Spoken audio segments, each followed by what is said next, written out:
we've ended our first presentation, and we're now beginning a new. It is. Yes, we're just beginning our new presentation. I'm excited about today. We have our guests with us. Dr. Daly, welcome back. I hope you had a wonderful week. We did. We kept talking about the Sabbath presentation so much. How is everything on your side? It's great. Looking forward to picking up where we left off last week. Okay. Before you do your presentation this morning, Dr. Daly, we're going to continue on Who Was Ellen White. This is the second part of it. Would you be kind enough to do for us a take a minute and talk about cognitive dissonance? You mentioned that last week, but I think it's important and especially relevant to this session, since you are presenting information that is new to many of us, and our reactions to new information can be different, can be strange, can be unpredictable. So maybe you could take a minute and talk about cognitive dissonance in relation to this presentation, and then well, the floor is yours. Thank you. Okay, thanks so much, Pastor. Great to be back with you. Yes, cognitive dissonance, as I mentioned last week, was very strong in those early Adventist Millerites. They were the ones that were the most invested in believing that what Miller had said was true. And even Miller himself backed away from it, but they held on to it. And the more invested someone is in something, the less likely they are to let go of it, or the more likely they are to justify that it's right, even if the evidence is strongly weighed against it.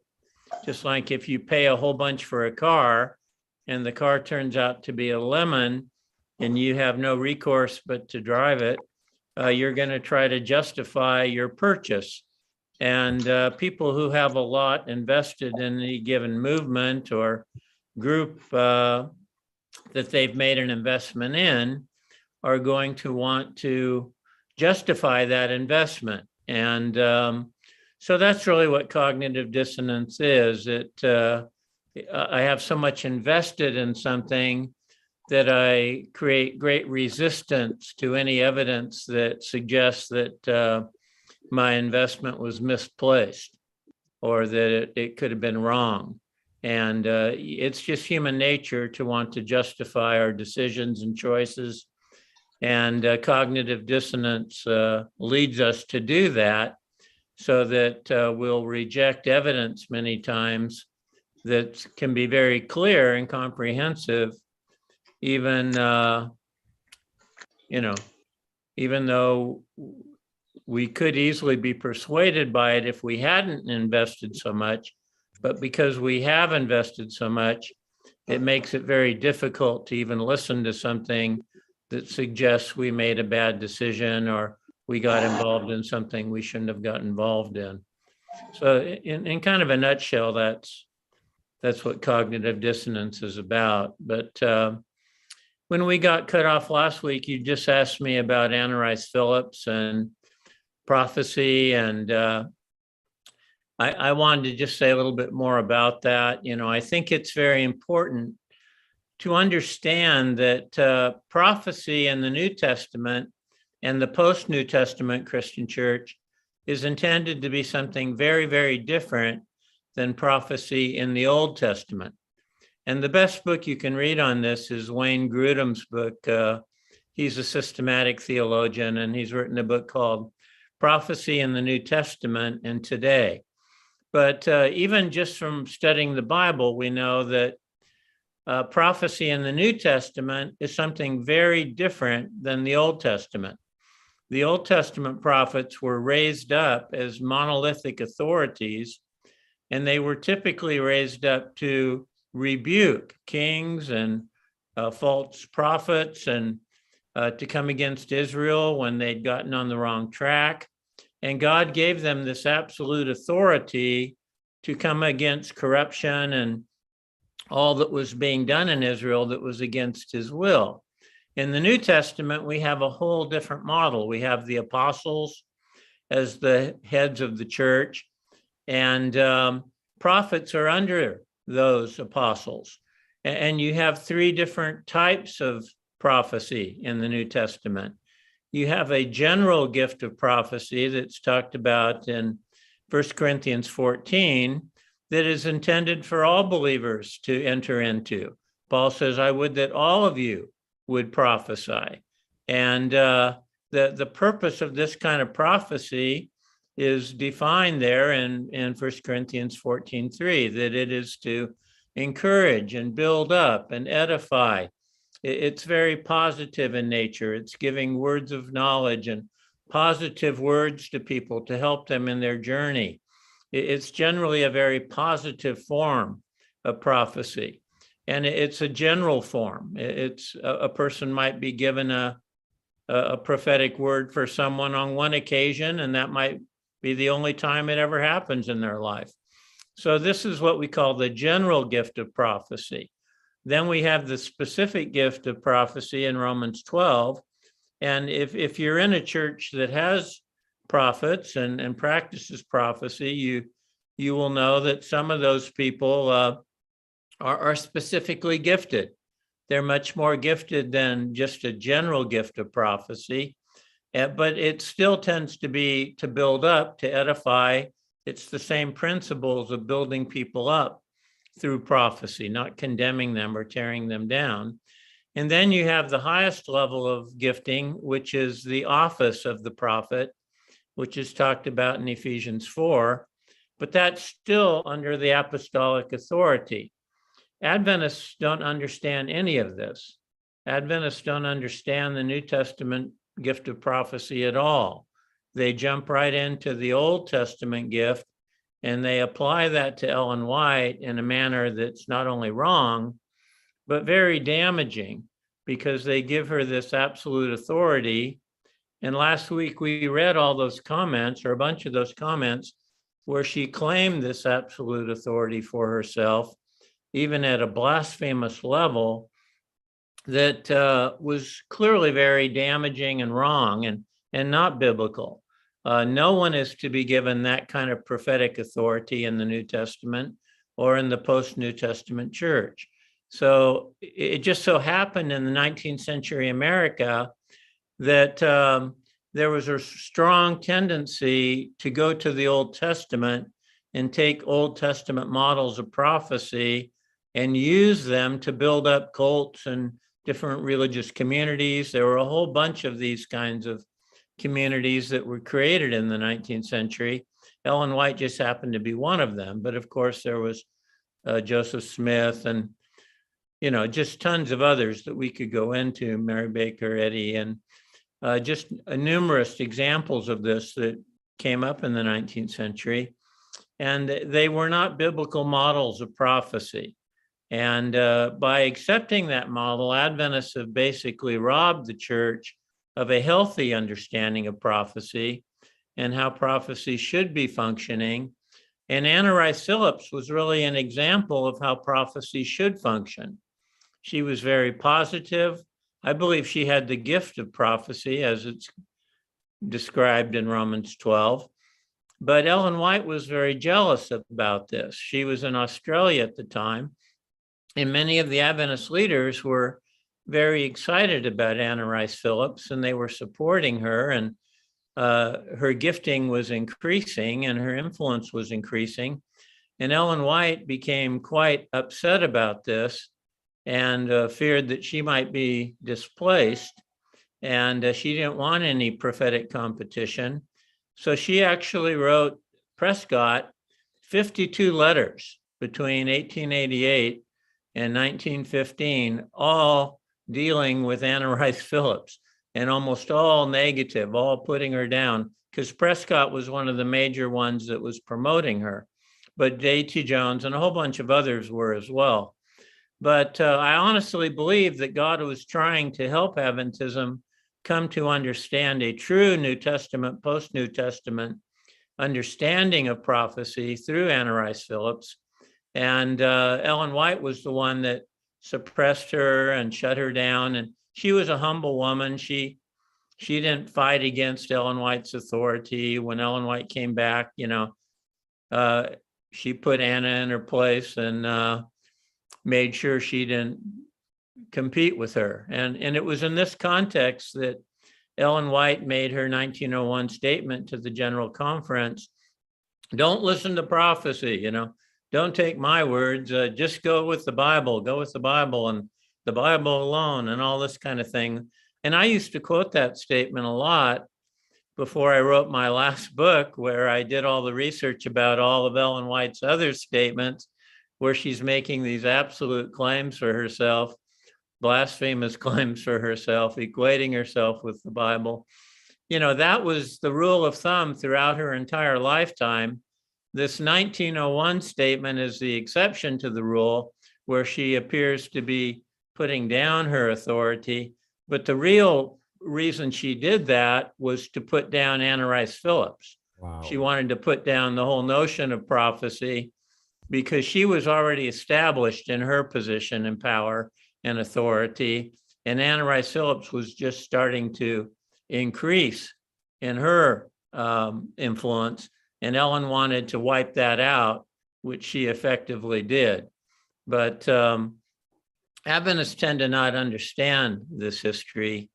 And so they'll, for one, they're not familiar with all the statements that Ellen White made about herself, her own writings, her own authority, every word from God, equating herself with God. Of course, they're familiar that she calls herself the spirit of prophecy, which is completely wrong and unbiblical and blasphemous for any person to call themselves the spirit of prophecy. That is Jesus' testimony. It is who he is. It's not any human being to make that kind of claim for themselves. But, basically that's a very important issue that Adventism has never understood. And for that reason, it has always had this false view of prophecy, and it has allowed Ellen White to function as a false prophet within the community because of that. But we want to move on. I think you have an overhead that talks about the development of the doctrines in Adventism. There were the 7 initial doctrines, and if you want to put that up, you can. But these, when I taught SDA history and beliefs, I would often say these are the 7 S's that established Adventism. And of course, first was the soon coming of Jesus, the soon coming of Christ, and the shut door went with that. Christ is coming at any time after the 1844 disappointment, and the door of mercy has been shut to anyone who's not in our little group. So the whole world has been rejected by God, and Jesus is coming any time. A little later on in that 7-year period, as we noted last week, Ellen embraced Bates's view of the 7-year theory that Christ would return on October 22, 1851, and she claimed to have visions supporting that date. But anyway, the soon coming of Christ and the shut door were the first doctrines of Adventism.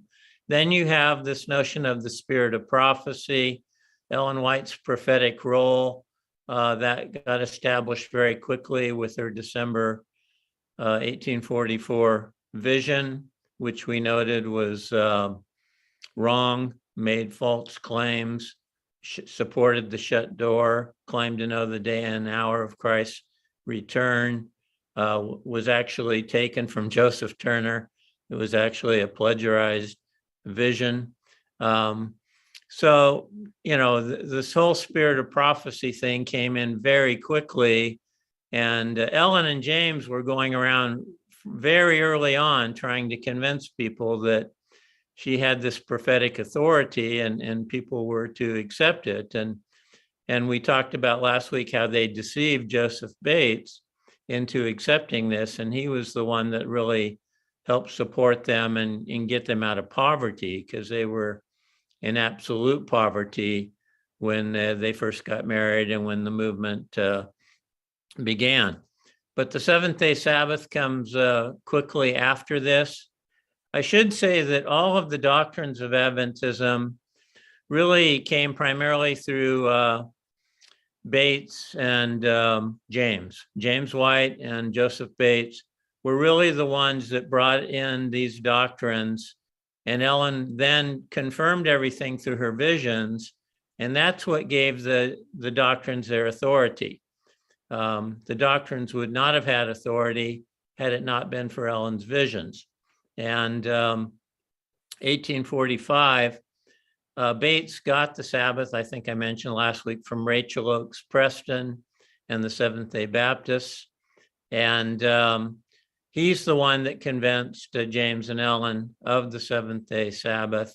And then Ellen claimed to have a vision showing that the fourth commandment was higher than all the rest and had a halo on it. And again, you mentioned that we might want to spend a session just purely on the gospel. And I would love that, because that's my favorite topic, the perfect finished work of Christ. And of course, when we understand the true gospel, we know we're not under the old covenant law. We're not under the 10 commandments. We are under the law of the Spirit, which is greater than the 10 commandments, and which includes all the principles you can find in the 10 commandments. But the 10 commandments themselves and the old covenant law contain a curse: obey and live, disobey and die. If you fail to live up to that demand, you are cursed. You're under condemnation. And no Christian in Christ is under condemnation, Romans 8:1. We have been freed from the condemnation of the old covenant law, including the 10 commandments. So Adventists generally just don't understand this, and they glorify the 10 commandments, and particularly the fourth commandment. And this is all done to their detriment, because no one can perfectly keep the law. It can only curse you. It can only condemn you. And that's why in the New Testament, it's called a ministry of condemnation and death. 2 Corinthians 3, verses 7 and 9. But the Seventh-day Sabbath comes in early. Then you have the state of the dead the same year. George Storrs was the one who influenced both Jehovah's Witnesses and Seventh-day Adventists. They weren't called Seventh-day Adventists yet, but the Adventists to accept the notion of soul sleep, that you die completely and you have no spirit. The spirit doesn't go to heaven. This is unique to Adventists and Jehovah's Witnesses and a small minority of Christians. But that doctrine came through George Storrs, and it's shared with Jehovah's Witnesses and other cults. Then you have a bunch of standards. These standards were introduced very quickly. And one of the interesting things about the standards governing lifestyle is that these included the Holy Kiss and a number of things in early Adventism that the Millerites rejected. The Millerites held a conference, and they rejected a bunch of these lifestyle things that the Adventists had adopted. And Miller condemned them, and the Millerites in general condemned them. But if you look lower on the page there, I give a whole bunch of things. You were just talking about alcohol. This, of course, was a big thing to Adventists because Ellen was a prohibitionist, and Adventists were obsessed with prohibition. So they projected this onto the Bible as if the Bible teaches prohibition, which clearly it doesn't. Use a little wine for your stomach's sake. Wine was used in medicinal purposes in the Bible. Wine was also, it says don't be given to much wine. Obviously, it's not talking about don't be given to much grape juice. It's talking about fermented drink, and wine is fermented drink, as was rightly pointed out. But there's so many kinds of legalistic standards that Adventists became very embraced with or very obsessed with during Ellen White's day because of her statements. And she condemned all kinds of things, from croquet to dancing to dominoes to, some of the things, evolution, that's obviously in a different category, but card playing and bowling and, Catholics, other churches, checkers, chess, you name it. There were just so many things that were condemned in this long list of condemnations coming from Ellen White's visions that you might say, well, what about the other churches? Were any of the other churches condemning these kinds of things? And that's why I put this list on here, is because everything I put on this list was not only being condemned in Adventism, but you could find it condemned in some of the other very conservative churches. And even churches like the Methodists and Presbyterians were quite conservative during this time in the 19th century. They were nothing like they are today, where we see them as liberal churches. But the big difference between Adventism and all these other churches is that they quickly let go of most of these condemnations as time evolved. But Adventists held on to all these condemnations. Even when I was growing up, all these things were being condemned in Adventism. And the reason Adventism held on to all these condemnations for a whole century or more was because of the quotes, claims of Ellen White, that she saw these things in vision, that God actually condemned all these things. So if God condemned them, then we can't let go of that condemnation, And so Adventists continued to condemn these things even when I was growing up. Sports, just all kinds of stuff that was being condemned. And, Adventism today, especially in Southern California and parts of America, is much more liberal than it was when I was growing up. But the bottom line is that these standards stayed in Adventism way, way, way longer than any of the other churches that ever condemned these things because of the claimed visions of Ellen White. That was the reason for this. And then you had, of course, the sanctuary doctrine that came in. This was basically created after the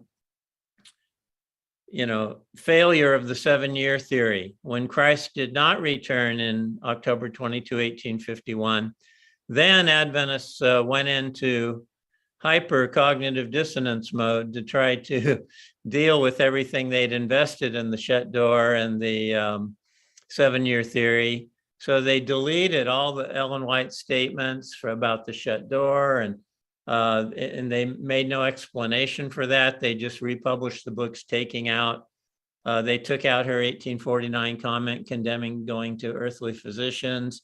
Anything that was embarrassing from her writings, they basically just deleted after 1851. And then they create this new doctrine of the investigative judgment, which that term is used for the first time in 1855. But the doctrine itself was developed before that, what the sanctuary doctrine, that even was being talked about during the 7-year theory when they came up with this 2-compartment idea. That was the initial way they dealt with the great disappointment, was claiming that Christ went from the holy to the most holy place. So now they add on to the sanctuary doctrine, what we call the doctrine, or what Adventists call the doctrine of the investigative judgment, which is a very detrimental doctrine. And when I was growing up in Adventism, I was taught that, Adventists are going to be judged first, and we're probably being judged right now because this judgment's been going on since 1844. That's a long time. So Adventists are being judged right now. And if your name comes up in the judgment and you sin after your name has come up in the judgment, you're lost. So you can't sin after your name comes up in the judgment, and your name may well be coming up in the judgment today. So you better not be sinning from this point on. So it was this gross perfectionism that was laid on these young Adventist students. And you can't sin, you can't, you have to be perfect. Just this religious pathology that was extremely unhealthy and that was tied to all these kinds of condemnations that we just talked about. You know, I grew up playing chess. My family liked to play chess. And so now I go to Adventist schools and find out, oh, chess is of the devil. You know, if you play chess, you're of the devil, you're going to hell. So, you know, there's all this kind of stuff that I had to try to sort out in my mind. And I wasn't alone here. This was typical of Adventist young people in general who had to deal with this investigative judgment doctrine that was just absolutely ridiculous, you know, guilt producing, condemnation producing, and completely unrealistic, making people think they have to live perfectly without sin is one of the most pathological things you can lay on a young person. And so, you know, this doctrine was developed because the shut door failed, because the 7-year theory failed, and Adventists had major egg on their face. And it's interesting because Bates and James usually agreed on most things. They both came out of what we call the Christian Connection movement, which was a cult itself. It wasn't a normal Christian movement. It didn't believe Jesus was God. It didn't believe in the Trinity. It didn't believe a number of Orthodox Christian teachings. It was extremely legalistic, extremely perfectionistic, extremely condemning in its way of viewing things. And this is what Bates and James came up in. And so they were very much influenced by this Christian Connection theology.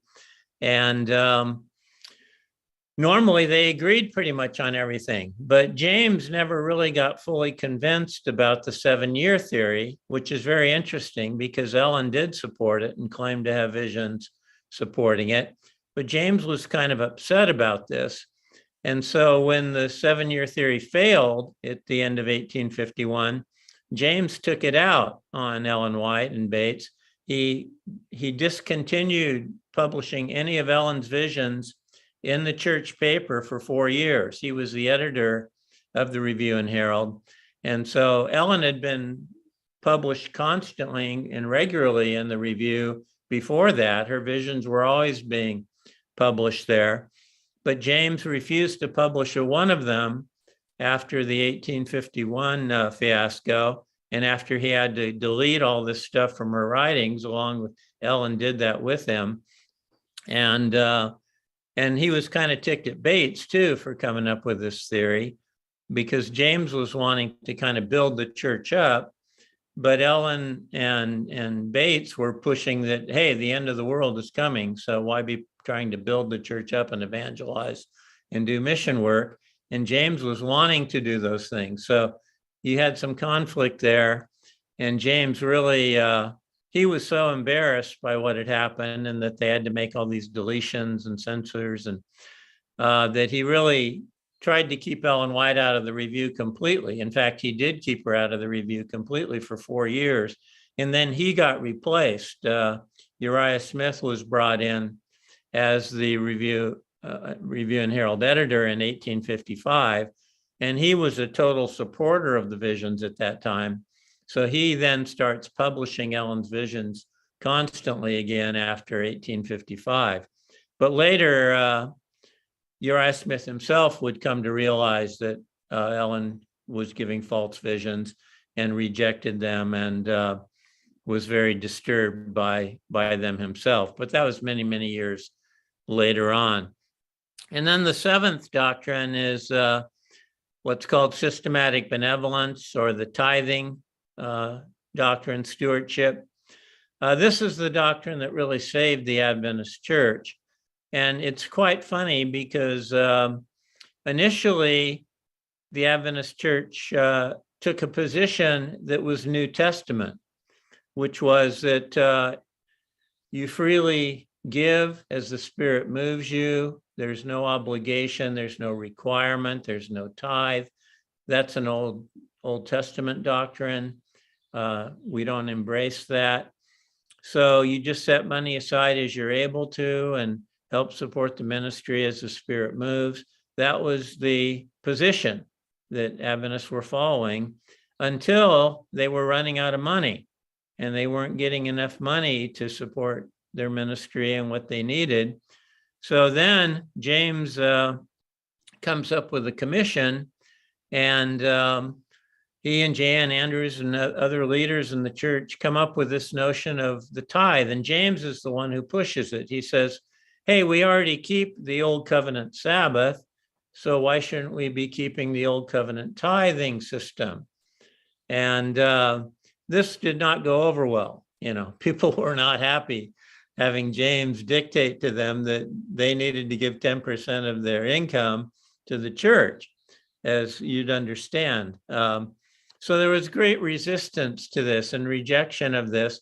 So what do? They pull out their trump card. Ellen White starts having all these visions that if you don't give this 10% tithe, you're going to hell. If you don't give this 10% tithe, you can't be saved. You can't be part of the remnant church.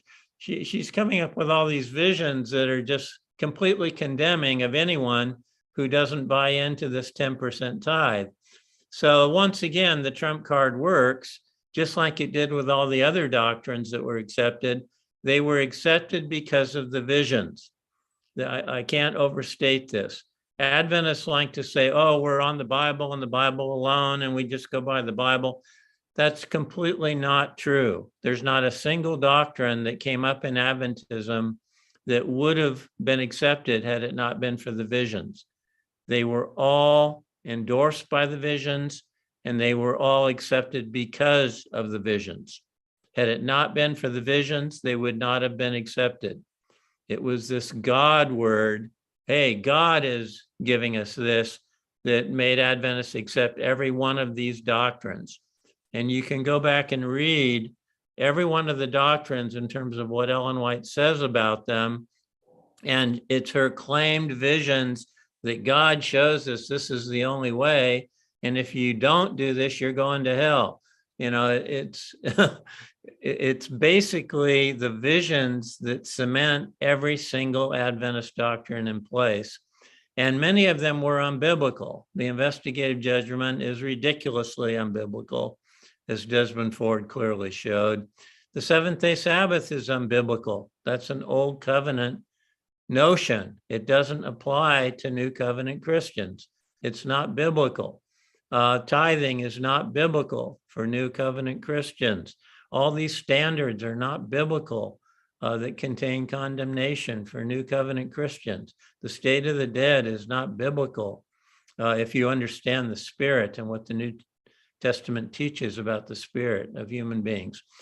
So what I'm saying is every one of these doctrines were not biblical. The shut door was not biblical. The date setting for the second coming was not biblical. The spirit of prophecy is not biblical as it's understood by Adventists and applied to Ellen White. Every single one of these major pillar doctrines of Adventism were unbiblical, and they were all traced to the source of Ellen White's visions. So this is something Adventists never own, or many of them don't even understand. But all the years I taught Adventist history, even at the graduate level, I often had teachers just completely drop their mouth, Holy Toledo, we didn't realize this stuff. But, the bottom line is that Adventism has claimed something that it's not. It claims to be this biblical church that it's not. It's based on Ellen White. It's based on her visions. It's based on false teachings that are not New Covenant, New Testament teachings. And that can all be traced to Ellen White. So, obviously the cognitive dissonance will certainly arise in connection with this kind of thing, especially if you've been an Adventist all your life and believe that all this stuff is just based on the Bible and the Bible alone. This is a pretty rude awakening to find out that that's certainly not the case. But You know, in writing my book, like I said last week, the research question I addressed was, will the accusations of pathology and fraud leveled against Ellen during her lifetime and even after her lifetime, will they stand up to psychological and historical scrutiny? And one of the things I was quite amazed by is how early these accusations came and how strong they were, even by people who knew Ellen the best. This was quite striking when you look at it.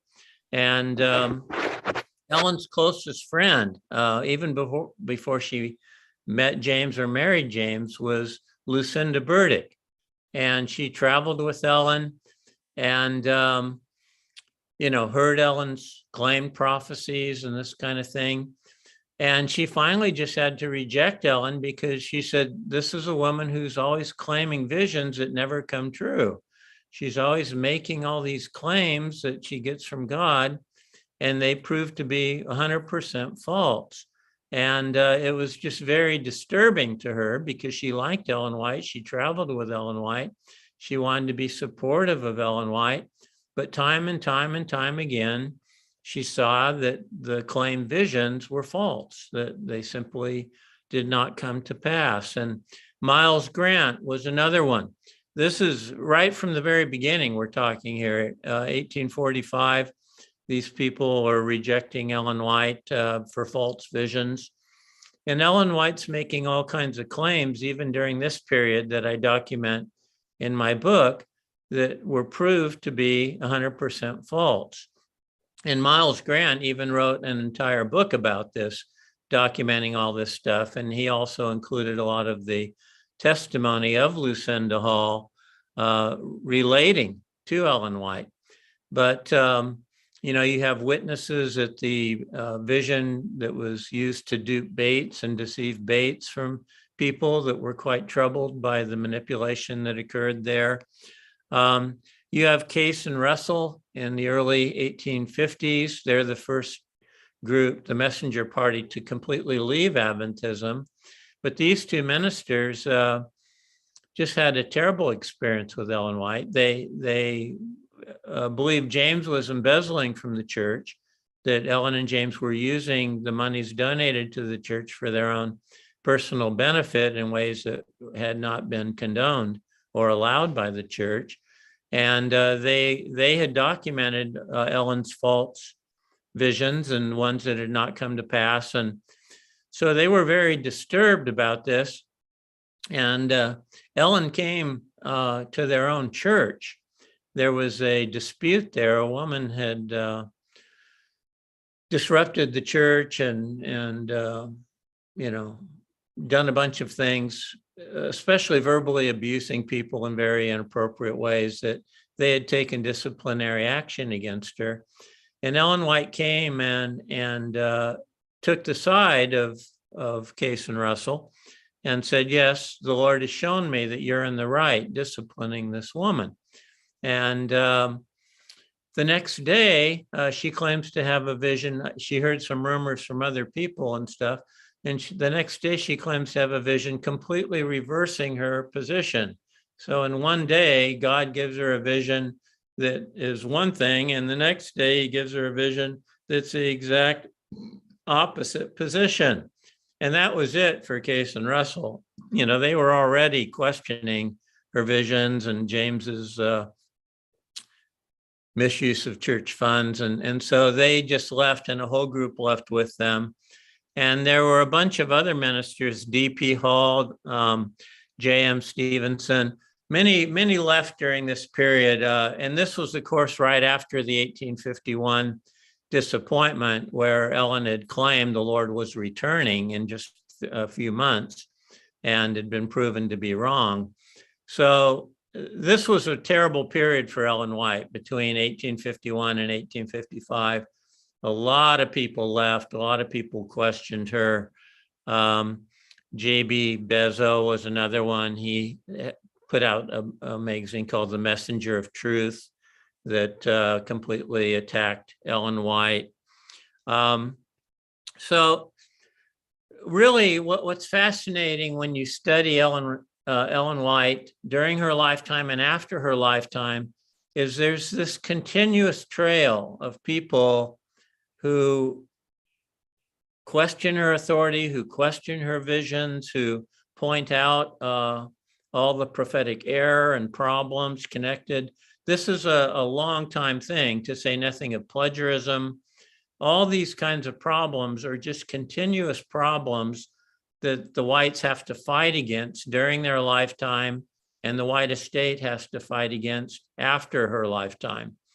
But the 1919 Bible Conference was kind of the great opportunity for the church to deal with this, because you had the GC president Daniels admitting to the plagiarism and the problems with the visions and all of this.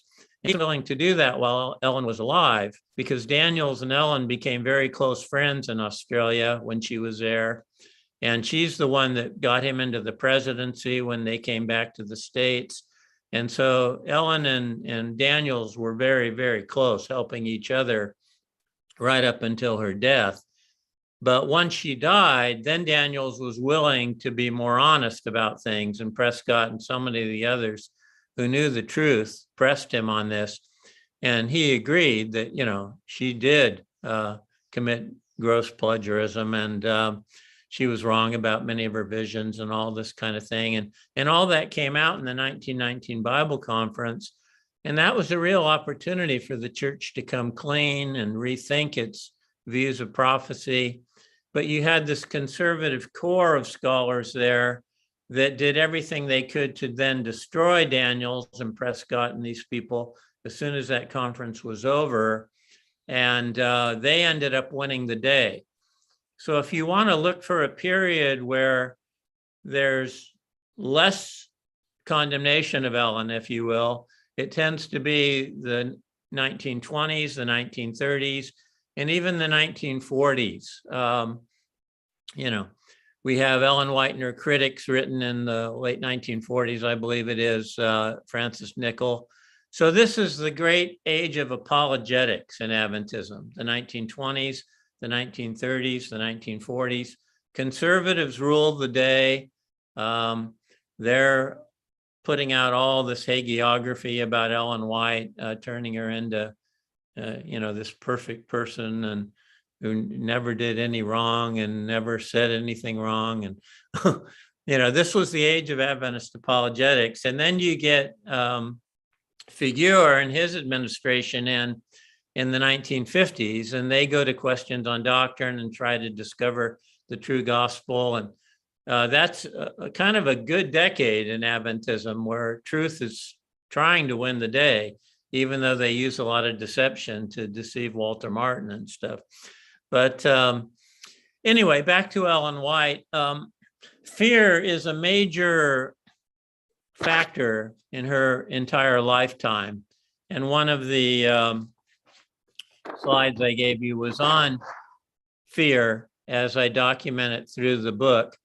And maybe we can put that slide up there, because I mentioned Casebolt's book last week, where he tries to lay everything on her accident and on Millerism. But Ellen has major pathological fears before her accident. And we talked about that a little bit last week. Ellen's first major spiritual memory is terrifying fear of being lost. And she wants to die. She has suicidal ideation. She doesn't want to live, but she's afraid to die because she has this terrible fear that she's lost for eternity. And it's very difficult to understand where she gets this pathology, because her family wasn't fanatical in any. They did become a little fanatical when they got into Millerism, but there's no evidence that they were at all fanatical before they got into Millerism. So it's quite interesting that Ellen has these terrible fears, even in a Methodist church, in a Methodist family, before her accident. And of course, then she had the major accident, which only contributed to her suicidal ideation. She had the that injury also where she wanted to die, but again, she still thought she was going to be lost. Then Ellen joins the Millerite movement, and that certainly did not help things because this was a doomsday cult movement, declaring the end of the world on a very specific date. And initially, the Millerites were not condemning of other churches, but as the movement evolved and progressed, they became extremely condemning of other churches. They called all the other churches Babylon, which is where Ellen White got her stuff, that all churches were Babylon. And they became extremely condemning of any church and told people to come out of all the churches to join their movement. So Ellen went through that fear, all the Millerism fear. She went through the fear of being excommunicated or disfellowshipped from her church, the church that she had been involved with. And as I mentioned last week, she rose to prominence even as a teenager in the Shouting Methodist part of that church, which tended to be very pathological itself. If people really understand what the Shouting Methodists were teaching and believing, they were as pathological as the Christian Connection was pathological. So both Ellen and James came out of very pathological movements that were guilty of really bizarre thinking and really bizarre behavior. But, this fear of being disfellowshipped came true. They were disfellowshipped. And then Ellen denied the reasons why they were disfellowshipped. She lied about those reasons and said the Methodist Church had no basis for disfellowshipping them. She claimed they just were disfellowshipped for believing in the second coming, which is a joke because the Methodists strongly believed in the second coming, but they didn't believe in Millerism or the date-setting heresies. And that's not only were the Harmons disfellowshipped for the date-setting stuff, but for trying to pull people out of their Methodist church and teaching that, they were Babylon. And if they didn't come out of them, they would be lost. So the Methodist church really had no choice but to disfellowship Ellen and her parents. But they deny all this and act like they were wrongly treated by the Methodist church. Ellen's first vision, she identified with the fear of Millerites who went insane and committed suicide. Ellen talks about having a lot of these same fears and feelings herself.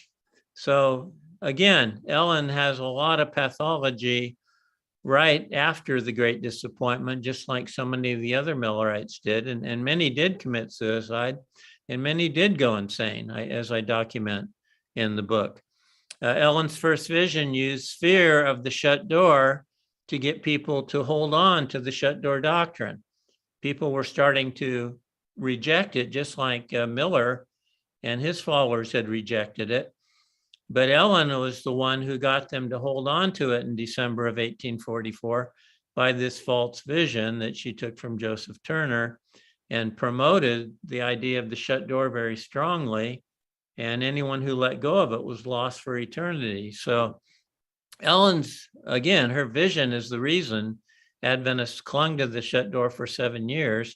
And it was multiple visions. It wasn't just this first vision, it was multiple visions, as I document in the book.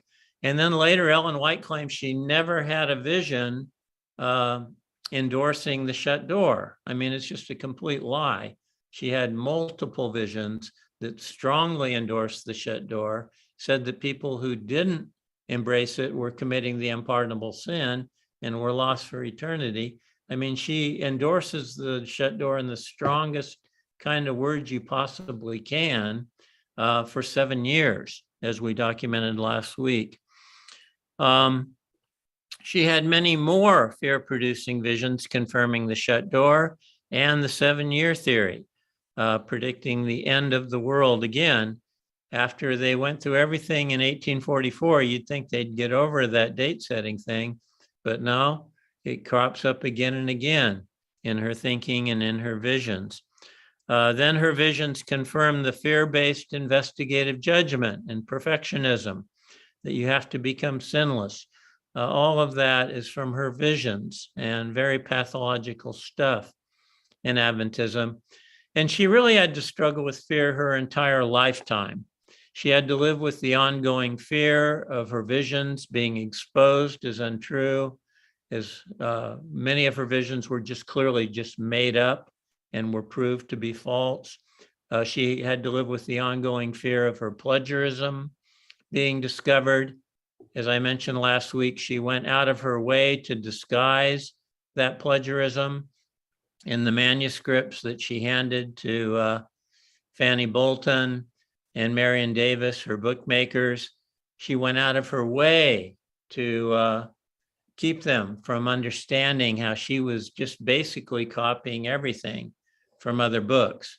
And that's one of the things that Fred Veltman found as he did this very concentrated study of the Desire of Ages, was her pattern was simply to take everything from other books. She would take the outline, she would take the chapter titles, she would take paragraphs and try to rework them and disguise them. And, you know, it was a minority of words that she actually just quoted for word, but then she would often leave those quotes out, and she didn't put any of the references in from all the books that she was taking materials from. So she would hand these very messy manuscripts to Marion Davis and later to Fanny Bolton, and they had to discover for themselves. And that became extremely anxiety producing for them, because they believed in journalistic ethics and they were trained in journalism. And the more they discovered about the plagiarism, the more distraught they became and depressed they became. And they had major, encounters with Ellen herself and with Willie White. And they were, basically just forced to do what the Whites told them to do. And they came up again with cognitive dissonance to justify this was their job.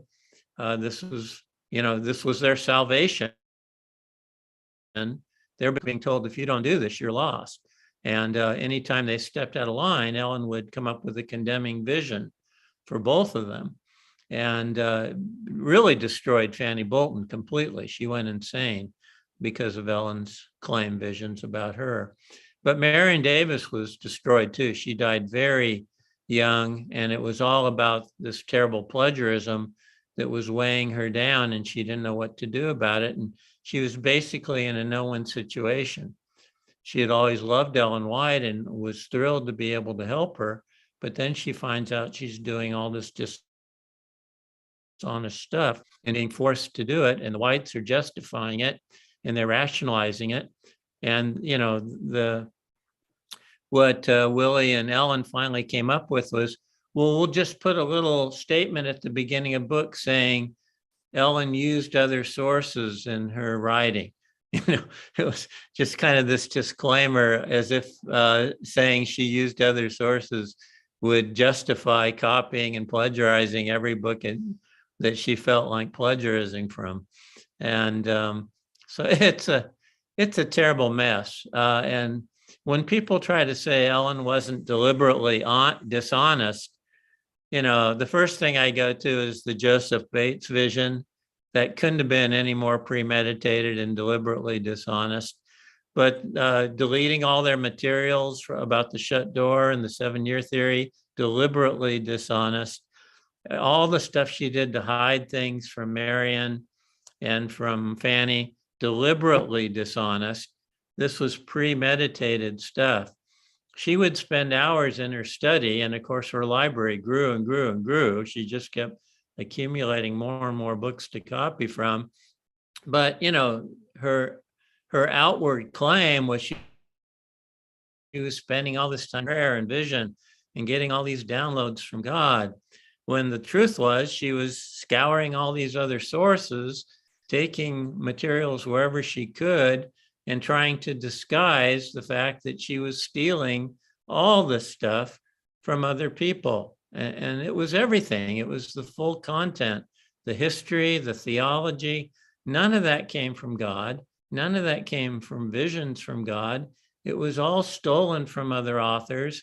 And then she lied about it. She lied about reading their books before she claimed to have her visions and all this kind of stuff. So this is really serious pathology we're talking about, and it's serious immorality. You know, it's really hard to justify Ellen White when you see how she destroyed people. You know, William Gage, the mayor of Battle Creek, so many of the people Ellen White destroyed loved her. They were completely devoted to her. Like I mentioned, Uriah Smith. No one loved Ellen White and her visions more than Uriah Smith, and tried to promote them more. But ultimately, he was destroyed by her visions. He saw they were lies. He saw that she was making this stuff up that he knew to be absolutely false and untrue. And when you look at William Gage, here's this honest pastor who loves God, loves the church, loves Ellen White, loves her writings, tries to live by them. He doesn't want to go into politics because Ellen White condemns politics. She says not to have anything to do with it, not even to vote. She has this very strong list of testimonies against any kind of political involvement. And Gage was very much aware of this stuff. But this was at the time that Ellen White was really becoming active in the prohibitionist movement. And she was going around and actually even speaking in other churches. She was telling Adventists not to visit any other church, but she's going to these Babylonian churches and speaking because she wants to promote temperance.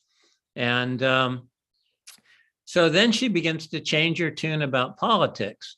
And, you know, there were two big issues that came up in the 1880s, particularly, where Ellen was very, very active. You know, she was very active in the prohibitionist movement, the temperance movement. And, you know, she would go to all extremes. She even claimed to have a vision saying, vote on Saturday, vote on the Sabbath if you need to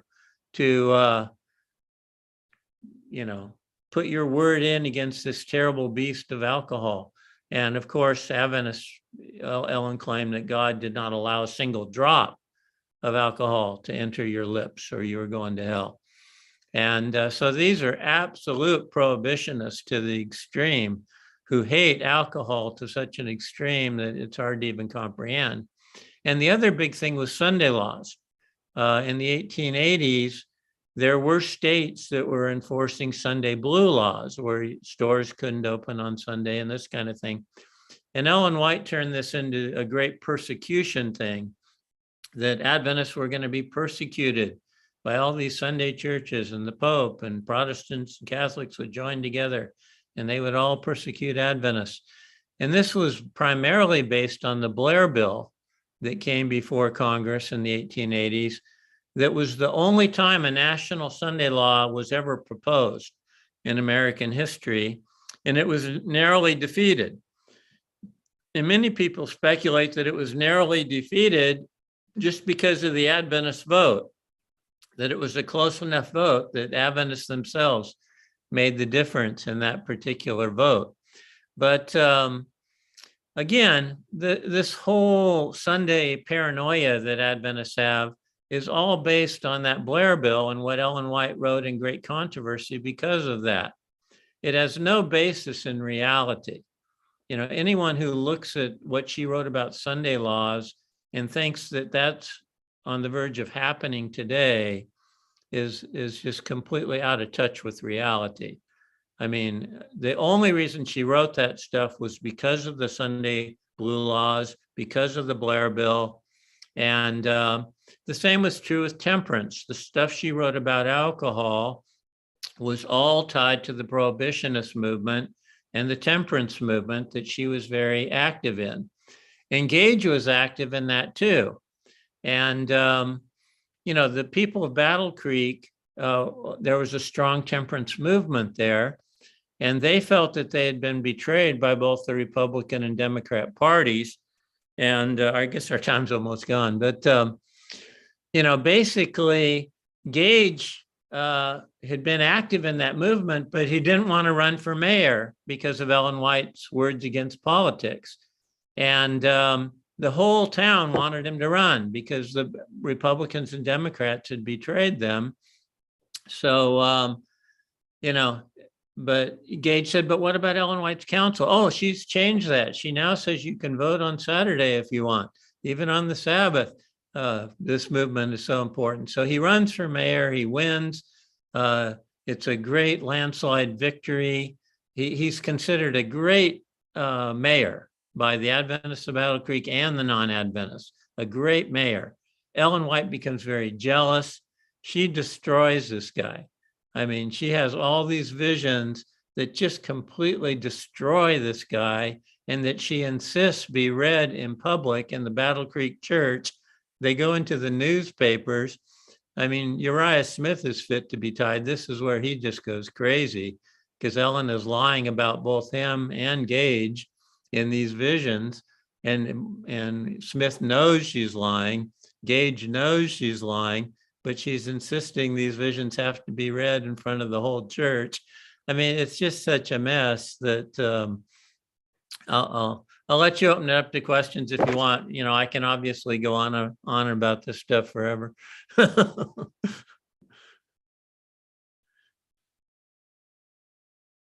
Yes, I was muted. Thank you so much for this information.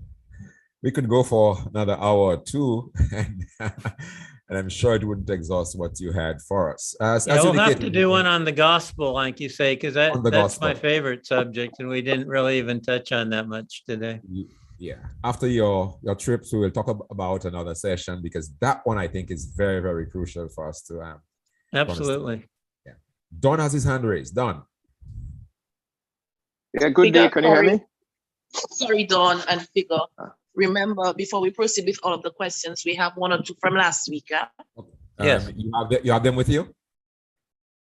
Yeah. Okay, so let's do Don's question, and then we will take some from you. Yes, go ahead, Don. Yeah, just a quick question. Can you hear me, Bishop? Yes, clear.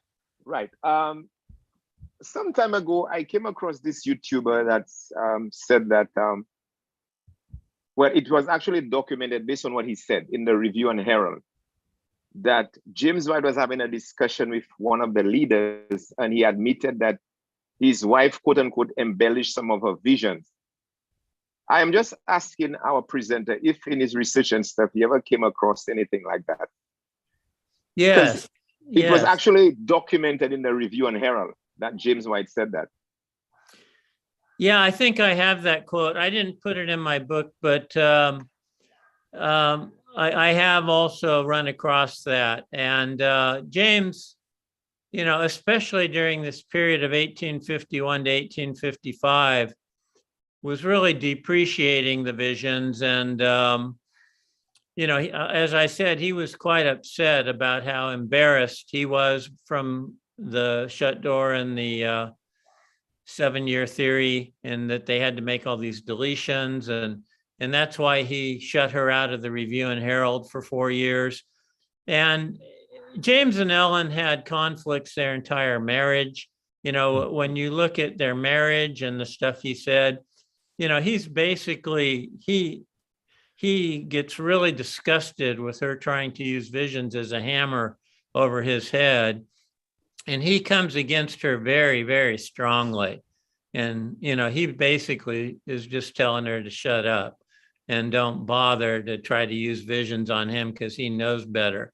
So, James knew what was going on. He was part of that whole duping of, Joseph Bates from the very beginning. So James was intimately involved with knowing what was going on with Ellen, and he benefited from it tremendously. So that's why he allowed it to happen. But he also would have nothing to do with it when it came against him. So, he wanted it both ways. He wanted to basically say, oh, she makes this stuff up when it comes against him. But when it's benefiting him, oh, this is from the Lord, this is God's word type thing. All right, thank you. Yeah. Manila, you have any Yes, alternative? Okay. just a few. The first one, is it true that she was an alcoholic and that she was never a vegetarian? Please answer with source documents as evidence. Yeah, all this stuff is documented in my book. There are many, many, many cases of her eating meat, serving meat in her own home. Kellogg, Canright, people who ate there with her, her own family. Over and over and over again, it was common knowledge that she was not any kind of strict vegetarian at all. And she even ate unclean meats. James bragged about them getting a huge porker that they downed. All this stuff, it's documented in not only my book, but, this has been documented for years that Ellen wasn't a vegetarian. And, it's bad enough that she pushed vegetarianism the way she did when she didn't practice it, but she also ate all the unclean meats, oysters and pork. And, this kind of stuff's really quite ridiculous when you look at her testimonies and claims that God is absolutely condemning anyone who allows unclean meat to touch their lips. But and that's one of the reasons you have to look at Ellen's visions and say, hey, how much of this stuff is she just making up? Because if she was really getting this stuff in visions from God, it would take a lot of cojones to just completely ignore it and eat all these meats in God's face. It would be like, that would be the worst thing you could do. It'd be a prophet of God. He's showing you this stuff. You're telling everyone else to do it. And then you spit in his face and eat all this stuff yourself. So, there's just absolutely no question that she was not a vegetarian, that she didn't even make strong efforts to be a vegetarian. She certainly didn't live up to all the dairy products testimonies that she put out there again and again and again on her own table. She was constantly serving butter and all the things that she spoke out against. Dairy products, she had real ovo-lacto vegetarian testimonies, but she lived by none of this stuff. And, it's obvious she didn't live the most temperate lifestyle by her diet and by her weight. And we didn't know about her alcoholism till the White Estate was hacked. That was one of the things that caused me to write my last book, was finding out about her gross alcoholism, which she tried to cover up and claimed in her own diaries was an addiction to vinegar. But vinegar is not addicting. And she also condemned vinegar too. She said no vinegar was to be used, even medicinally. She condemns doctors for using vinegar. But it was her vinegar wine that she became addicted to.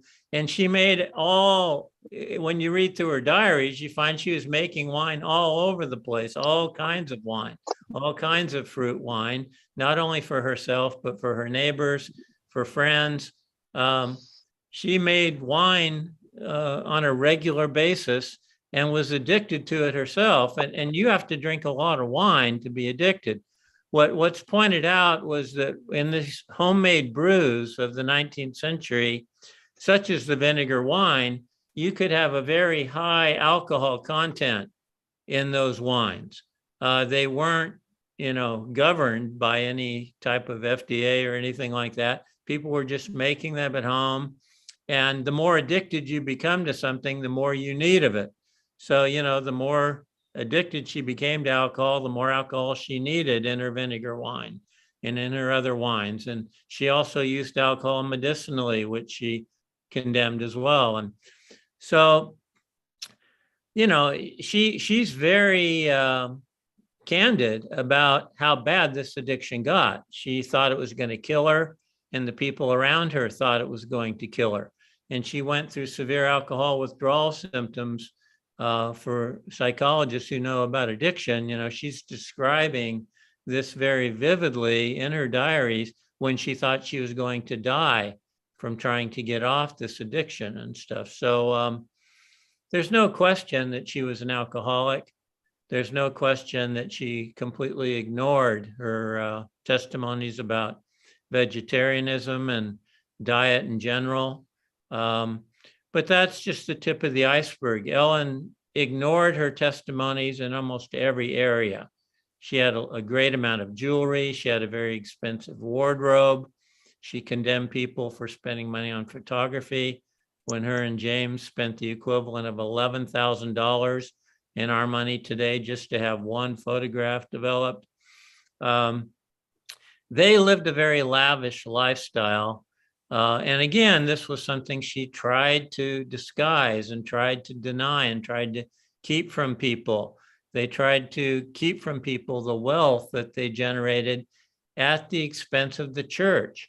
Ellen and James became extremely wealthy, and it wasn't just from her book sales. James was guilty of gross financial mismanagement throughout his lifetime. It was already being exposed in the early 1850s, and it was documented by Kellogg, who forced the church to pay back the money that James had stolen from both the San and the Review and Herald after James died. It was proven, and he had the court documents, and he was threatening to take them to court, and the church admitted that he was right and that James was guilty of embezzlement, major embezzlement. We're talking about hundreds of thousands of dollars in our money today that James embezzled from the church. And so this is serious stuff. I mean, and the sad thing is Ellen endorsed this embezzlement through her own visions. She stood up for James, and when James was being accused by Kellogg, she claimed to have visions showing her husband was right and Kellogg was wrong, when he had the absolute documentation, and he brought it forth after James died, and the church had to agree he was right, you know. So people who try to say that there's no proof that James embezzled are just absolutely wrong. There is absolute proof, and it was paid, the money was paid back that James embezzled by the church after his death. Okay. Manila, go ahead. Would you say she believed in the 1844 doctrine that was being pushed? If yes, why was she silent on it for so long and only started writing about it in the 1880s? Or did she earlier and I missed it? Apparently, William Foy, a prophet before Ellen White, claimed to have seen the same vision as Ellen White was describing. Was Foy faking this, or was she given the same vision? When you say, did she believe in the 1844, are you talking about, did she believe in the Millerite message? Well, I cannot answer that entirely because that was from someone who was present last week. But I remember the 1844 was the disappointment where Jesus had to move, where Jesus had to come. Yeah, I mean, she believed in the 1844 coming, absolutely. She was 100% on board with Miller. She believed that Christ was going to return on October 22, 1844. Absolutely. You know, she was fully invested in that. The cognitive dissonance was very, very great. And then her first vision, as I say, was really taken from Joseph Turner, really plagiarized from him. And she did claim that Foy received visions and he turned down the opportunity. And there's quite a bit written about Foy. And I think there's even a whole book coming out on this. But, you know, the whole notion that God called Foy to be the Ellen White, again, I completely reject that because I don't believe God called Ellen White to be Ellen White. So I certainly don't believe God called Foy to be Ellen White. As I said before, it's an Old Testament view of prophecy that's not biblical, that God had nothing to do with. And it was very common in the 19th century for all these various people to be claiming prophetic authority and starting their own groups And they're all over the place. And Ellen White was just one of many. And Foy, certainly was in that group of prophetic people, but he wasn't as ambitious, evidently, to try to start his own group the way so many of them were. But that's more to Foy's credit than some lack of faith on his part. And maybe he just didn't have the self-confidence to do it. I don't know all the reasons why Foy didn't end up being like an Ellen White, but clearly Ellen White did take advantage of every possibility she could to grab onto this kind of attention and authority. And you have to really give this woman credit for what she built from, even when you compared all these other 19th century figures, none of them with, you can say Joseph Smith did a pretty good job too, when you look at Mormonism and what came out of his stuff. But, Ellen White's results are remarkable when you look at the Adventist Church today and its worldwide impact and significance, and which is, all the more amazing that she could pull that off, being uneducated, being the person she was, being a female in that day and age. There were a lot of things going against her, and to be able to, and I think the biggest thing she had going for her was this extreme cognitive dissonance.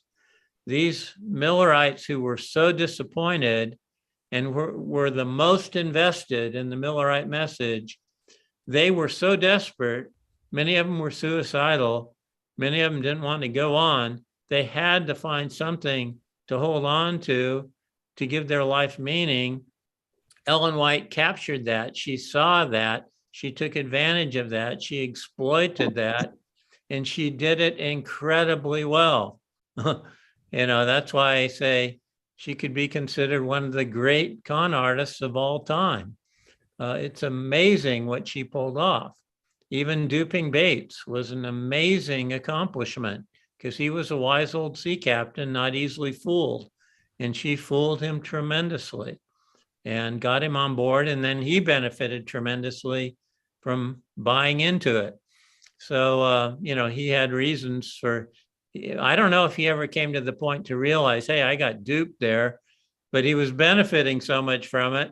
He probably would have had no intention of walking away anyway, because he benefited tremendously from being duped himself. But, it is remarkable that she could pull off what she pulled off. I would be the first one to admit that. Last question based on last week's session. Mention was made of plagiarism. Ellen White using the writings of others. Is it possible that God, who is all powerful, could have given the message to someone else as well as the vision to Ellen White? Yeah, this is kind of the typical Adventist answer to Ellen's plagiarism. They'll say, well, all truth is God's truth, and God showed truth to other authors, and he pointed Ellen to what truth was she was to pull out of other books. Once people acknowledge that she had all these books, and we know good and well that she copied from them, then the next justification is, well, God showed her what to copy. I guess he showed her not to give them credit too, but God showed her what to copy. And the problem with this is so much of the stuff she copied was absolute crap. It was just completely untrue. It was just stuff taken from the 19th century. Every single thing Ellen wrote was from the common thinking of the 19th century that you can simply just trace to 19th century thought people, people who wrote books and were thinkers of the day. Ellen copied from them, and much of the stuff she copied was completely wrong. It was totally not true. all the stuff she says about vital force that Numbers brings out in his book, her whole health message. Some of the things she copied from those authors happened to be true, but a bunch of it was false. The whole vital force physiology was false. The phrenology was false. Everything she says about diseases and death being caused by masturbation, there was this huge masturbation phobia in the 19th century. Ellen White buys right into it and just copies from these authors who are saying ridiculous stuff that we know is ridiculous today, but she just copies it and acts like it's all true. God hates children, all this stuff she's taking from people, the racism stuff. She's taking common thinking of her day, coming out of the Civil War period, coming out of a period where there's major racial conflict. She takes the amalgamation of man and beast. This stuff is complete garbage. She's taking common thinking of her day, claiming that she's seeing it in visions from God, but it's completely untrue. This is what Adventists don't own up to, is that so much of what she writes is untrue. The tithing is untrue. The Seventh-day Sabbath is untrue. I mean, we just went through the 7 major doctrines, how none of them are truly biblical. She's claiming to see them all in vision. She's copying this stuff from James, from Bates, later from other authors. I mean, the woman didn't have an original thought. If she did have an original thought, it was condemning people who got on her nerves. Anyone who dared to challenge her authority, she might have an original thought, making up a vision about seeing them in hell, but that was about as original as she ever got. When it came to history, theology, all the books she's writing about this stuff, all copied from other authors, 100%. I'm not saying copied word for word 100%. I'm saying thought for thought, outline for outline. She's taking her stuff from other authors, claiming she never read those authors before she got visions, which was just a total, complete lie. And the visions themselves were a lie. I wouldn't deny that she may have had some weird visionary experiences when she was in the Shouting Methodist group. I'm not saying they came from God. I don't personally believe they came from God. I think there was major pathology in that group. So if she had visions, they were either out of her own emotional states or they were from a dark source. But anyway, she had these visionary experiences there that gave her the confidence to think she's a visionary. And then she gets away with copying Joseph Turner's vision and gets all these people to jump on her bandwagon when she's 17 years old. And then she comes to realize, hey, I can make up visions and people are going to believe it. So I would say the rest of her life, she had very, very few actual visionary experiences from any source. I think she learned that she could claim visions and people would believe her, and she was getting her content from other sources. She gets it from Bates and her husband early on. And we know she's making this stuff up because she's getting all these visions about the shut door that are absolute nonsense. She's getting all these visions about the 7-year theory that are absolute nonsense. She just got that stuff from James and Bates. And later on, she takes all this stuff from the health reformers. Much of it is absolute nonsense. So I got to go. I got to get to church. Yes. But thank you for your time and God bless you. Thank you, Steve. We have a few questions. We'll copy them and take them for our next session. God bless Sounds you. great. Have a wonderful day. We You appreciate too. it. All righty. Bye-bye. Okay, bye. All right, folks. Unfortunately, Steve has to leave. His next appointment is at 12 o'clock, which is 9 o'clock his time. And so please write your questions. Manila took them down from last time, and I'm glad she was able to do that. So please write your questions in the chat and she will take them. Steve is going to be back. And if he, it goes the same way, I'm sure he'll have another session for us. But the next one will be on Ellen White and the New Covenant Gospel. And he said he's excited about presenting that. He said that is his main area of focus. So if you want Bible study, then that's going to be more Bible-based, that session. Yes. Did I just hear the guy say that the seventh Sabbath is not true? Someone correct me if I didn't hear well. As a commandment for the New Testament Christian. All right. He's not denying the reality of the Sabbath as expressed in Genesis. And I think on this study, we have also said that, right? The Sabbath, God bless that day. But as a commandment for the New Covenant Christian to keep, I think up to last week, we discussed that when I asked Don about his wife's birthday and all of that stuff. I'm not sure if anybody remembers that. So, right. So as a commandment, an obligation that the New Covenant Christian has to keep, that is what he was talking about. That's my response to what the guy said. And up to this morning,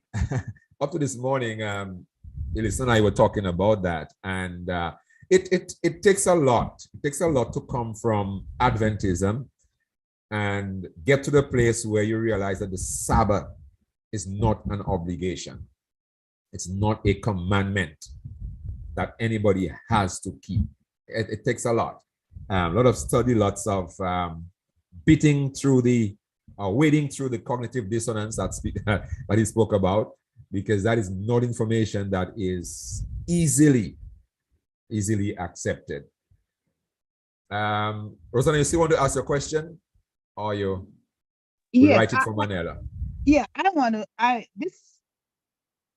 This man disturbed me seriously, and I'm saying this because I'm saying, okay, as somebody make mention last week, it should be like a Bible study, but he's presenting all that based on his research.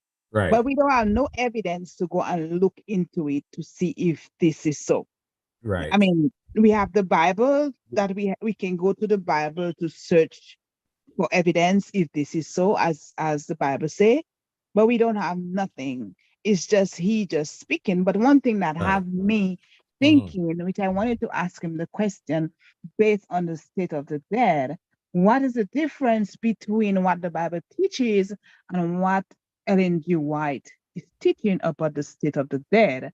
I really want to ask him, because I don't know if it's different than what we Adventists know what the Bible teaches about the state of the dead.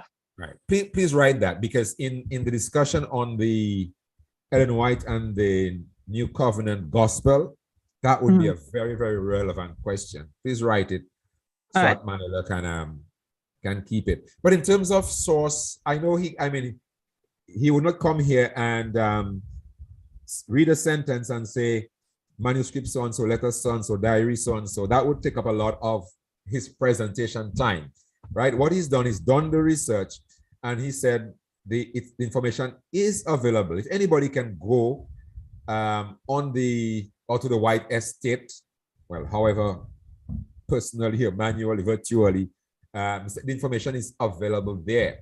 His book has the sources. So if anybody gets their hand on the book, Ellen G. White, a psychobiography, it lists the sources. In other words, every page or every chapter would have the list of the source material from which he got that. And as indicated, much of that came about because of after the hacking into the estate, because information that was not made public before is now made available to the public. So if you have the means and the skills and the time, you could actually do the research yourself, or if you want, you can purchase his book and then compare it.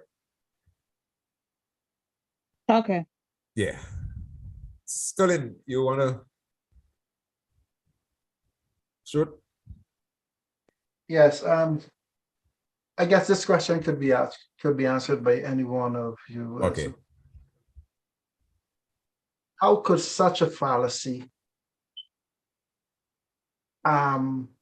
continue and become one of the leading organizations, religious organizations over in the 21st century? Yeah. What, how was this perpetuated or revived or revitalized during the years? Mhm. That's One of the my- points that Steve emphasizes is the fact that very early along, Ellen White's claim to having the visions, to being a visionary, was accepted, and that is what set the stage, and that's what made it possible for the Adventist Church to thrive, right? Because the two leading figures, Joseph Bates and James White, right? They were the two foremost or the leaders in the movement. And they accepted, of course, he gave his talk about James White reservation, especially after the failed 1851 prediction. But these guys, everything they said, right, Ellen White would support, or she would claim to have a vision from God. And that gave the movement its wings, because everybody believed in these leaders. And whatever they said seemed to have a lot of weight. And Ellen White threw her weight behind it with a claimed vision. And that pushed the movement forward. And the movement would have failed. The movement would have failed had it not been for, can anybody tell me? Which doctrine? Tithing. No, Not initially. the Investigative judgment. investigative judgment. The movement would have failed had it not been for that sanctuary doctrine and the investigative judgment story. The movement would have crumbled. So fear, basically. Yes. Unfortunately. Right? But that is what kept the movement afloat.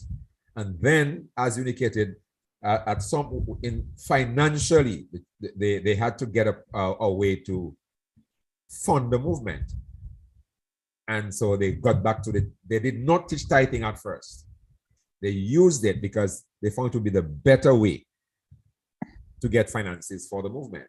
And so they introduced the tithing concept. And Ellen White, if you read her writings, she supported wholeheartedly. And she said, I was shown that the systematic benevolence is God's plan for the support of his work and so on.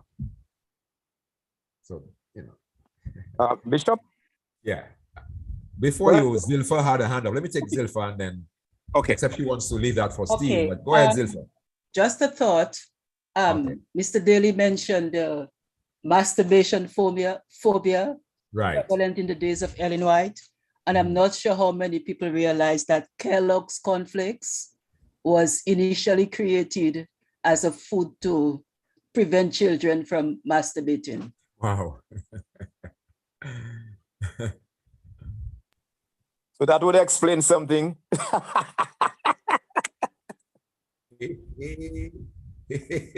Stop it. But that's a good point. Very, very, very good. Testify, Don. Very good Testify. point.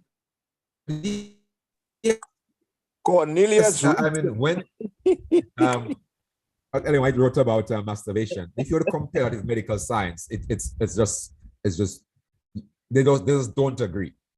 And it's not that, as some claim, she was ahead of her time. One of these days it's going to be discovered.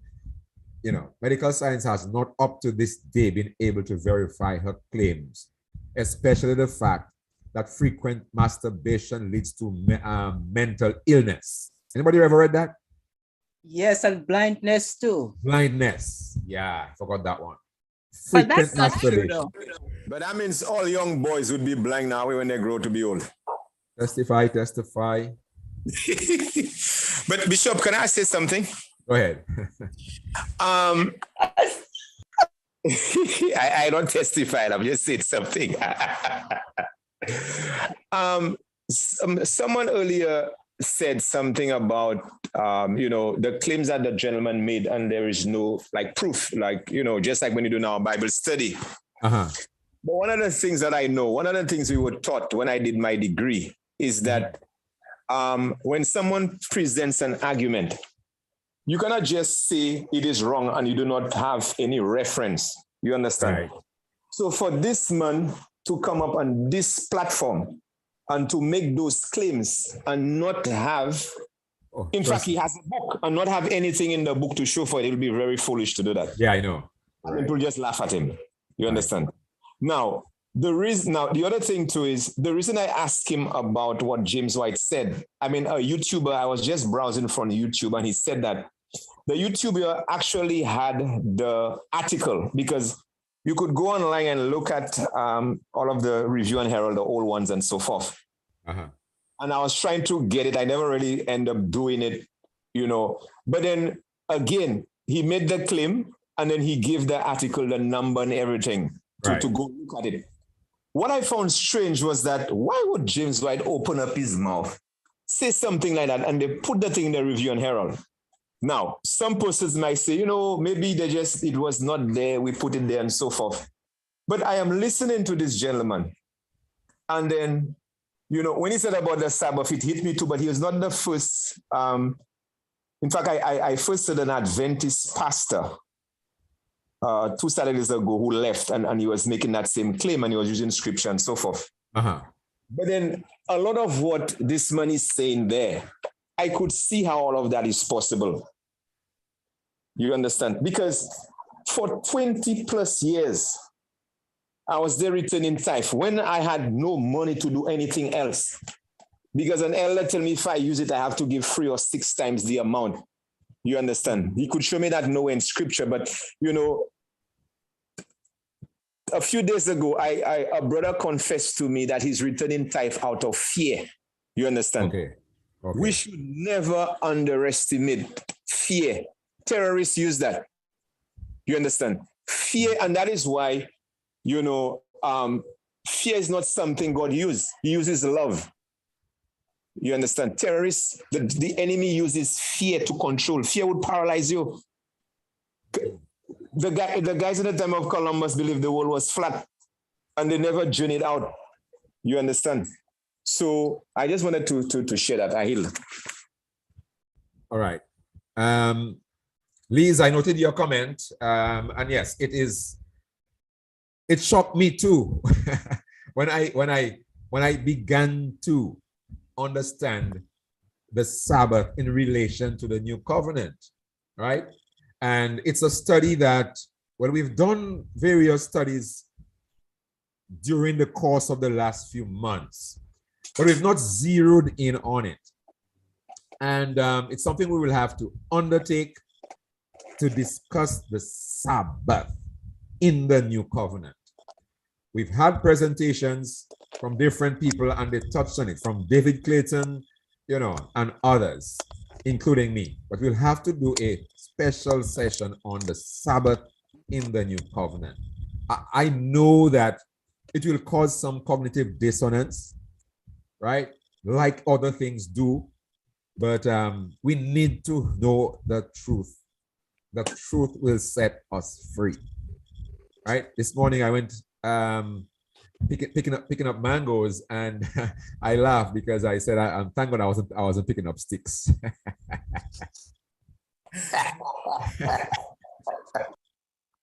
I had a joke only with myself under the mango tree.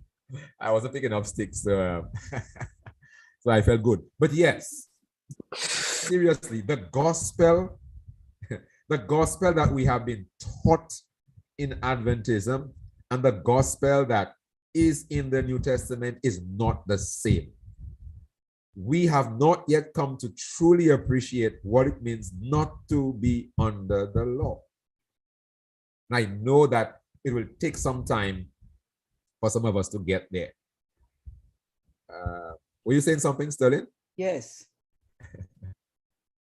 Okay. Okay, can I say something? Sure. Read the Sabbath. Uh-huh.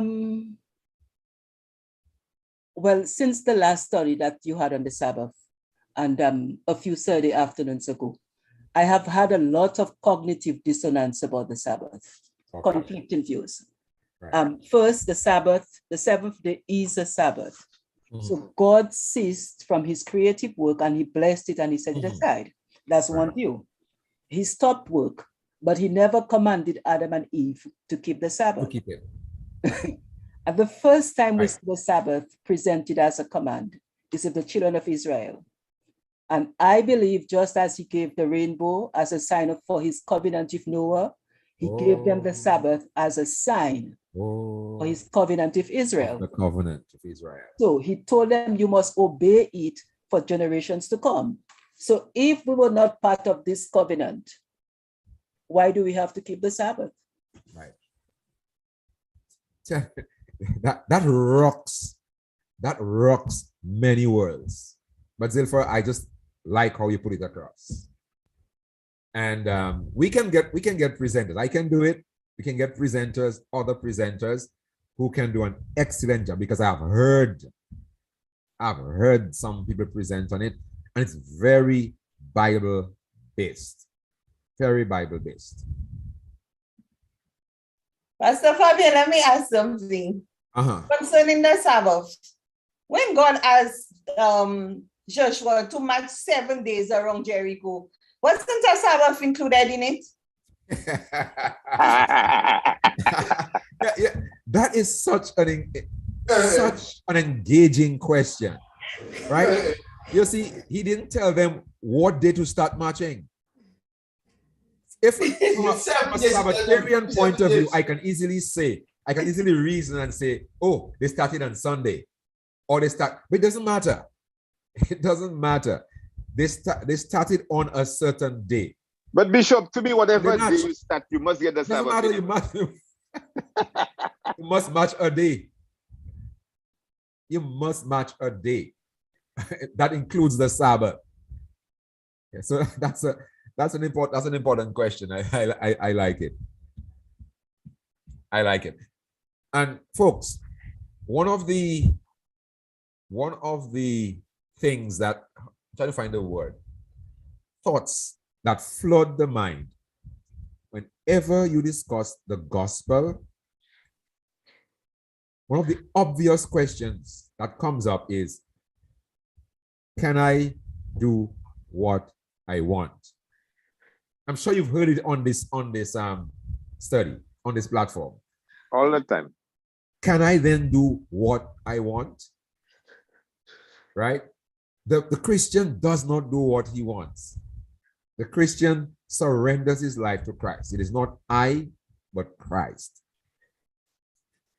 The Spirit of God in you identifies that you are a child of God. So who lives in you? It is Christ who lives in you. Is there a law that tells you under which you are? Is there a law binding on you that tells you shall not kill? No, there is no law that governs your life. Right? There is no binding law that tells you are not kill. You shall not kill. You know who keeps you from killing? And not just killing with a knife or a gun. You know who keeps you from hating? The love of God. The love of Christ in your heart. That is what keeps the believer going in the direction that God wants him to go. So he doesn't live, I don't live for myself. Christ lives in me. Not I, but Christ. The requirements, the righteousness that the law requires becomes part of me because of the abiding presence of Christ. So that what the law could not do, Christ did. He condemned sin so that what the law requires could be fulfilled in me, but I'm not under the law. Right? Any other comments? Love is to the new covenant what the law was to the old covenant. Yeah, that's well put. Love is to the new covenant what the law was to the old covenant. The new covenant, folks, we are not governed by the law. But we're going to have more sessions on that. And I can't wait for Steve's presentation. I want him to do his presentation before we do one focusing focusing on the Sabbath. I really want him to do that. He's excited about doing it as well. Ellen White and the New Covenant Gospel. Because you want to see how what she says measures up to the gospel that we find in the New Testament. And it will shock you. It will shock you. Adventism, which was based on the visions of Ellen White, teaches a different approach and points you in the direction of sinless living and perfection, or perfectionism. It points you in that direction. And all that is related to the law. Right? So you have to get to the place where you keep the law perfectly. And one of the points he made that I didn't cross my mind is the investigative judgment and the law and sin. After your name comes up in the judgment, if you sin after that, there's no more sacrifice for sin. You lost. Mercy, Lord. You lost. And so there are those who teach, Don, that before your name comes up, you need to get to the place where you are sinless. Yeah. You need to get to the place where you are sealed to the point that you cannot sin anymore. I know that to be part of the Adventist teaching as well. Well, I have come across that too. Yeah. Rosanna, go ahead. I know you gave a study on that before, but I want to ask a question because I am not remember. I need to go over the study for myself again, though. But probation is, when is your probation, or when does your probation come to a close? Anybody wants to answer that question? When does your probation come to a close? When you die. When you die. Right, when you die. So I was talking to my nephew the other day, who I always tell him blatantly, "You too self-righteous. You too self-righteous." He was saying to me that, "Oh, my mother's probation is closed." And I'm like, "Who gave you the right to say your mother's probation is closed? Wow. Are you God?" I said, "Don't you know your probation closed when you die?" No. Your probation closed when the Holy Spirit leaves you. Wow. And I'm like, I didn't know that. That's not what the Bible teaches. So I had to go and encourage my sister and let her know that this kind of condemnation that her son puts on her, do not take it for 1 minute and think that her probation is closed. Wow. If she feels that, oh, okay, that my probation is closed, your probation is closed when you die. And I was even telling my niece that the other day, your probation is closed when you die. And she was like, "For real?" I said, "It's real, because the church teaches that probation closed like when you live while we living on the face of this earth, and which is not true at all. And have so many people living in fear that their probation is closed and they are left in that state where they will be lost." I was chatting with somebody online. I mean, a few years ago, and the person told me that. The person said, "I said, I wonder if my probation closed already." That's destructive, you know, man. That is so far from, therefore, being justified by faith. We have peace with God. So, Bishop, you know what that means, right? Holy Ghost. Man. So, Bishop, so it means that if I'm not sure my probation is closed, I have to be a good Seventh-day Adventist. Yeah. I have to go back to my notepad, right, and start making sure I do not, like, I guess if I only do one Sabbath in the month, I stick in that, because hey, at least you need a passing grade there. So I'm working my salvation with fear and trembling. You understand? This is crazy, man. And at the end of the day, when Christ is the one doing all the heavy lifting, you know, strange enough, years ago, I've always said that, salvation is like, I'm giving my daughter a piggyback ride. All she has to do is, sometimes you hold a child and they kick in as if you don't hold on, they're going to fall. Yeah. All that child has to do is just rest calmly in my arms. I'm strong enough to carry you for the rest of the day. You could sleep if you want, and just let me carry you. Don't worry about where you're going or how you've been carried, because I'm the one doing it. And I've often looked at salvation that way, you know, because I cannot save myself. I've tried it, it's not working. And I can't help God save me. Exactly, because I have no information on that. I need to trust God. You know, Bishop, today I went to Massey. My daughter had to go collect some cash. Now that was a little battle right there because she's working Monday to Friday. And she has to be at work 8 o'clock. She works up north. By the time she knocks off, she come here at 7 o'clock. So she had to go monogram. I said, well, girl, the only way I know is on the Saturday we have to go. So we went, she went in there, I'm outside waiting for her, and I saw my uncle. And I told him, well, I'm going up Good Spaghetti, what he's doing. I gave him a ride while I'm waiting for my daughter, Bishop. Bishop, I am sharing the gospel with my uncle. And I did not realize how deep my uncle was in the gospel. Because his background is Catholic, but he's not really into, you understand? And then he's saying, but don't you realize the change that has taken place in you? Had it not taken place, you'd start with the Sabbath. You understand? And then he taught me something. We would start with the controversial areas where I could score a point on him. But now, the thing is, what is the gospel? God sent his son to die for my sins. I need to accept him. And I just thank God for, you know, what he's doing in my life.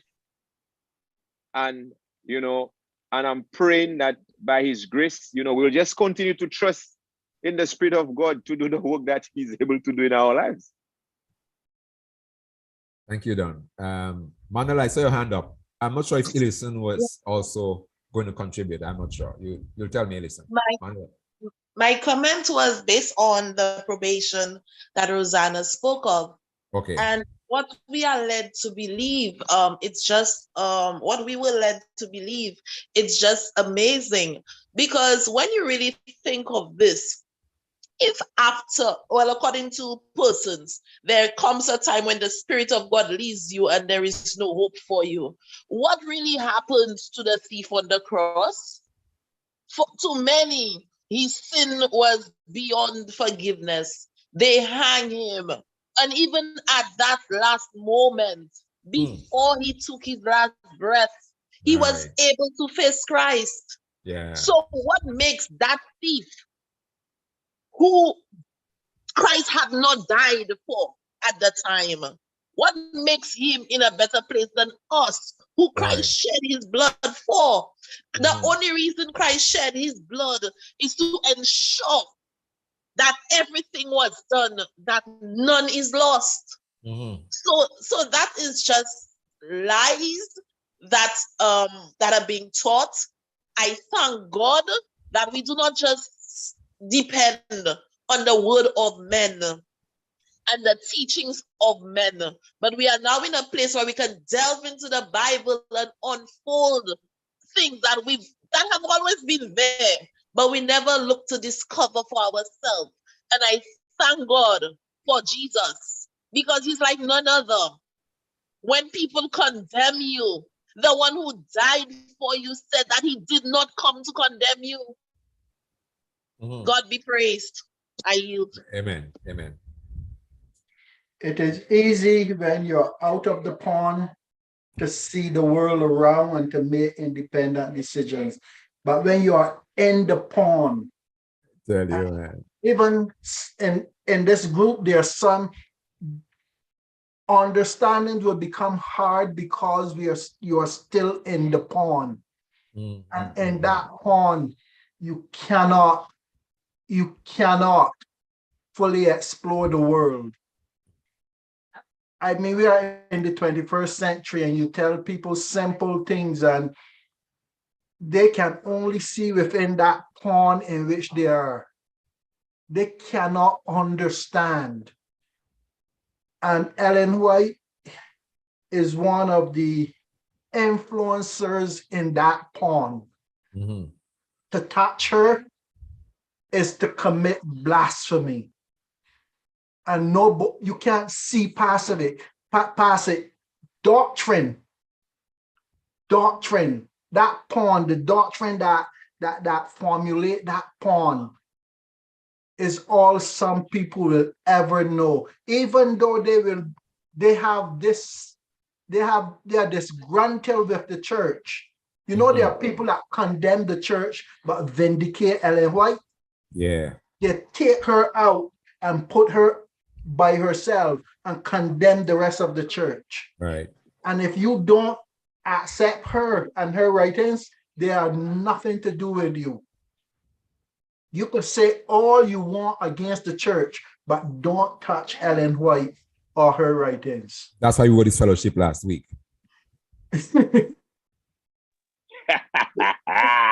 That's true. That's why it was quite obvious. That's why, you know. That's why. So I disfellowship myself too from his ministry.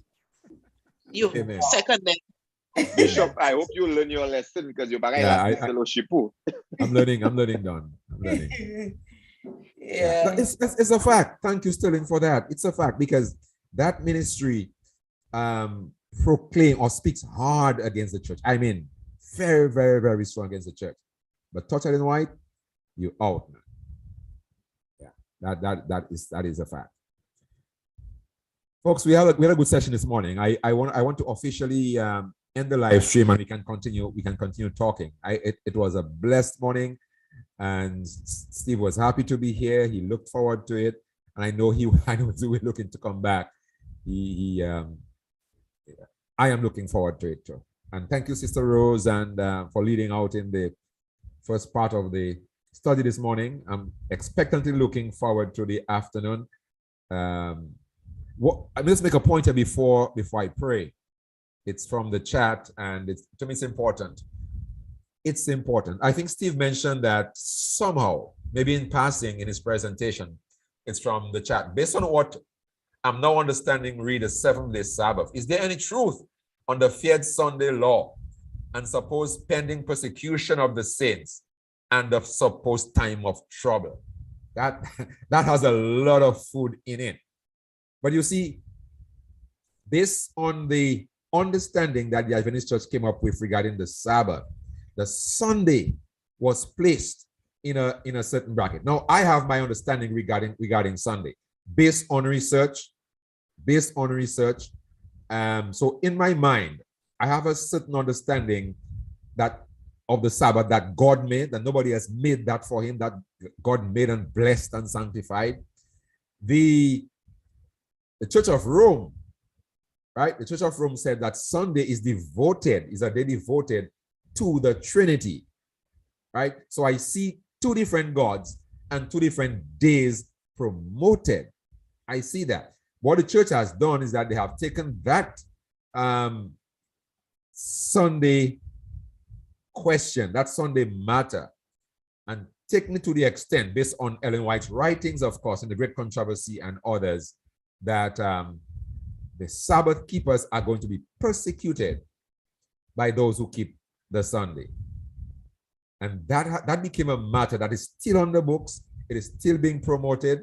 And there are people who are still looking forward to a Sunday law and persecution. People are still storing up dry foods. You know, people still, I mean, if you go to the States, I have been here and I know people who go to the Army surplus store every year and they recycle, they put out the old stuff and they get new stuff that they could survive on. What is that? Doomsday preppers. Yeah, they prepare for the time of trouble. And vegetarianism was used to promote that as well, right? That the time is coming when you will not be able to eat meat because you have to run to the mountains. Who say mountains have snakes? I'm sorry. And lizards. But yeah, they don't say, that's what they were saying, right? The time is coming when you have to run to the mountains, so you need to learn to eat what the land produces. And it's a very interesting mix. And Adventists have lived with that the time of trouble is coming. And every movement you hear within the government, every little footstep is connected towards a Sunday law. This guy, David Gates, last year or year before, April or July or something like that was the time that he gave for the Sunday law to be passed. He gave a date. You might remember that. I think it was either April or July, a couple of years ago. That's when the Sunday law is going to be passed. It's not yet. But Elder, if we are people of the book and we are prophetic, when you go to Revelation, the persecuted church in Revelation is the first, second, and third church. Wow. There's no predicted persecution for Laodicea. Wow. First, second, and third church are the persecuted churches. Wow. And if you remember my presentation on Matthew 24 and the end of the world, the Bible speaks about the persecution, one that the world has never seen and the world will never see again. That persecution is not future. You just referred to it, Sterling. Thank you so much for it. But we have more to study. I'm sure we do. Thank God for where he has brought us from and where he's taken us to. Shall we pray?